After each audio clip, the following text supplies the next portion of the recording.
Sobrang laking bagay po nito talaga. Nakakahiya man po pero wala po kami magawa. Sa'yo ma'am, napakalaking utang na loob ko po talaga sa inyo. Kahit nahihiya na rin ako sa inyo minsan pero wala akong magawa. Maraming salamat. Hindi ko alam kung paano kayo pasasalamatan pero si Lord na po bahala magbalik sa inyo ng lahat. 1, 2, 3, 4, 5, 6. Wala akong magawa. No choice ako kasi kailangan ng anak ko. Madugtong lang ba yung buhay niya kasi dyan na lang siya nakapit. Hey Jane. Hi. Kumusta kayo ni Samuel? Ito, ma'am. Hala, Laban pa rin. Hey Jane, ba't ano nangyari kay Samuel? Ba't parang palaki ng palaki? Pumayat na nga rin. Kasampayat. Wala naman kaming mahanap na kukuha ng dugo para matest yung CBC niya kung may anemia na siya ganun. Natatakot naman sila kasi nga hindi na daw ina-allowed yung mag-home service. Lalong lumaki yung ulo niya, Ate Jane.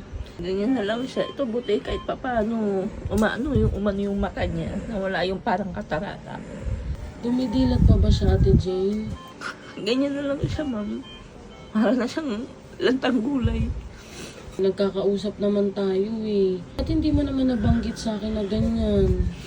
Nahihiya na rin ako, ma'am. Nahihiya na rin ako sa inyo, sa mga tao. Kaya lang, wala eh. No choice talaga kami. Hindi talaga namin kaya. Kumusta? Saan ka kumukuha ngayon ng pang-oxygen? Yung diskarte. Pag nag-post ako kahit pa paano, may nagbibigay. Yan, dyan na lang kami muna nakuha kasi yung isa ko, kaumpisa lang rin naman sa trabaho. Ayun na lang kahit pa paano na pag nag-post ako na ganto ganyan, yan may magbibigay pang oxygen. Tulad kanina, yan nakaano ko ng isa. Nakakahiya na talaga, ma'am. Ihiya na ako kahit sa inyo, nahihiya na ako. Kahit ko, wala akong magawa. No choice ako kasi kailangan ng anak ko. Madugtong lang ba yung buhay niya kasi dyan na lang siya nakapit. Wala akong magawa kahit nakakahiya na minsan talaga. Pero yun lang talaga yung paraan eh. Yun lang yung paraan ko para sa kailangan niya. Nakakaawa na si Samuel pero Ate Jane kahit ganyan, di ba napakaswerte pa rin kasi talagang pinapakita ni Samuel na gusto niya pa din lumaban. Pero okay sana kung nakakadilat pa din siya. Hindi na ba talaga? Tagal na po, hindi na. Ganyan na lang siya. Maano mo na lang sa kanya na paggalaw, paggalaw, maghihikab na lang. Paghikab, eto minsan nagagalaw niya kahit papano. Yun na lang. Para Ate na Jane, talaga siyang, hindi mo ba siya pinapakain na nung mga bine-blender? nagbe-blender siya, in-alternate ko yan, nagagata siya, nagbe-blend siya. Tapos, biblenderan ko pa rin siya ng gulay. Katulad ngayon, mahal ng mga gulay. Yung oxygen niya, Ate Jane, tumatagal pa rin ng 3 days. 3 days pa rin siya. Yun pa rin ang na oxygen niya. Eh, kumusta tong niya, machine niya? Yan, katulad niya, hindi pa yan mapalitan kasi wala pa daw available na machine. Puro battery ang sira ng mga machine dun sa ospital. Ate Kaya po Jane. salamat ako kahit paano hindi nagba-brand out. Kasi ang mahirap. Kasi nga, walang battery no, nakasaksak talaga siya. Ate Jane nga pala, kumustahin ko lang, kumusta yung sabi ng doktor? Anong sabi sa kanya nung tinawag mo na yan? Yan sa lumalabas niya na ingatan lang daw yan kasi tubig, siya eh. Tubig daw pala kasi to. Yan, tubig. Malambot. O, tubig siya.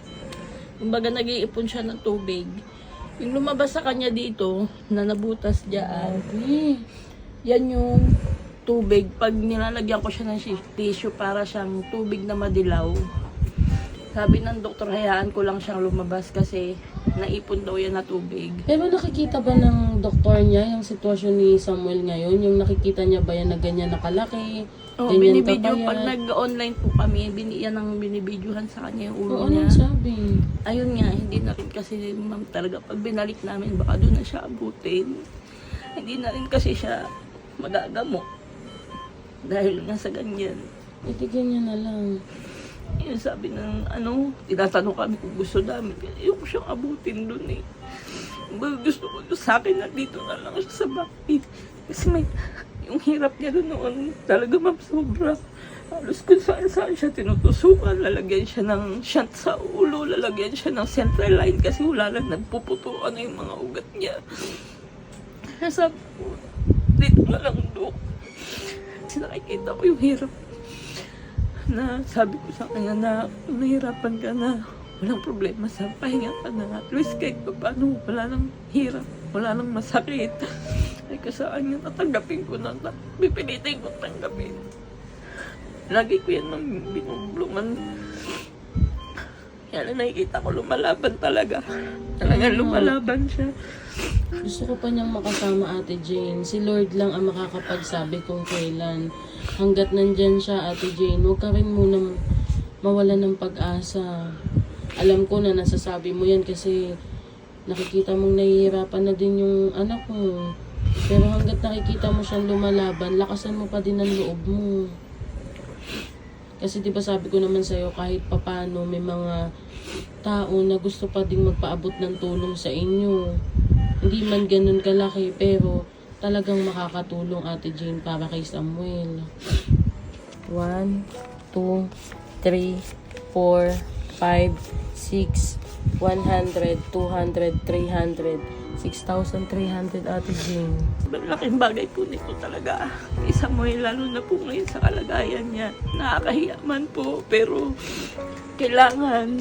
Kaya humingi po ulit kami ng tulong sa mga kailangan ni Samuel, lalo na pag nauubusan siya ng gamot, maintenance. Nakakahiya man po, pero wala po kami magawa. Kaya maraming salamat po sa mga taong tumutulong. Sa'yo, ma'am. Napakalaking utang na loob ko po talaga sa inyo. Kahit nahihiya na rin ako sa inyo minsan, pero wala akong magawa. Sa mga tao, maraming salamat. Hindi ko alam kung paano kayo pasasalamatan, pero si Lord na po bahala magbalik sa inyo lahat. Ate Jane, lakasan mo na lang yung loob mo, ha? Sabi ko nga sa'yo, ibigay mo lahat kay Lord, si Lord na ang bahala, no? At gusto ko lang mabanggit, Ate Jane, yung mga taong nagpaabot sa inyo ng tulong. Ayan, 3,000 pesos from Ma'am Pearly Kim, 3,000 pesos from Esther Band from UK, at 300 pesos kay Ma'am Rachel Ferrer. And maraming salamat po mga kababayan, no, sa walang sawa nyo pong pagsuporta at paniniwala po na talagang si Samuel ay magkakamilagro na gagaling pa din siya. At sa lahat po ng tumulong, maraming salamat po. Sana po ay ma-share nyo po ang video ito. Yun lang po mga kababayan. God bless you po.